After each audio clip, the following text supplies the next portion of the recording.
Hello D student. তো দেখো এখানে কি দেওয়া আছে, দেখো আজকের অঙ্কটি কি দেওয়া আছে, দেখো 31কে এমন দুটি অংশে ভাগ করো যার একটি অংশ অপর অংশটির কত 35% হয়। অর্থাৎ একটি অংশ অপর অংশটির কত পার্সেন্ট 35% হয়, তবে সংখ্যা দুটি কি কি, মানে আমরা যে ভাগ করে যে সংখ্যাটি পাবো ওই সংখ্যাটি বের করতে হবে। তো প্রথম সংখ্যাটি আমরা ধরে নিলাম।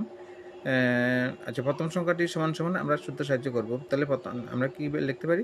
প্রথম সংখ্যাটি সমান সমান 100 প্লাস 100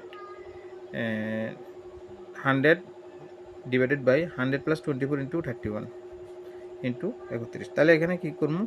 100 আর এখানে প্লাস করলে কত হবে? 124 ইন্টু 31। আচ্ছা, এবার 31 দিয়ে এটা কাটলে কত হবে? 4। আচ্ছা, 4 দিয়া এটা ডিভাইড করলে কত হবে? 25। আচ্ছা, তাহলে আমরা কত পেলাম? প্রথম সংখ্যাটি 25। এবার অপর সংখ্যাটি বা দ্বিতীয় সংখ্যাটি, অপর সংখ্যার যে কথা দ্বিতীয় সংখ্যা এক কথা, তাহলে দ্বিতীয় সংখ্যাটি সমান সমান আমরা কি লিখতে পারি? তাহলে এই দ্বিতীয় সংখ্যাটি আমরা এখানে এবার লিখবো হচ্ছে 20। প্রথমটা লিখেছি 100 বাই, এবার লিখবো হচ্ছে 24 বাই 24 প্লাস 100 ইন্টু 31। তাহলে দেখো তো সেম এটার মতো নিয়ে, তাহলে 24 বাই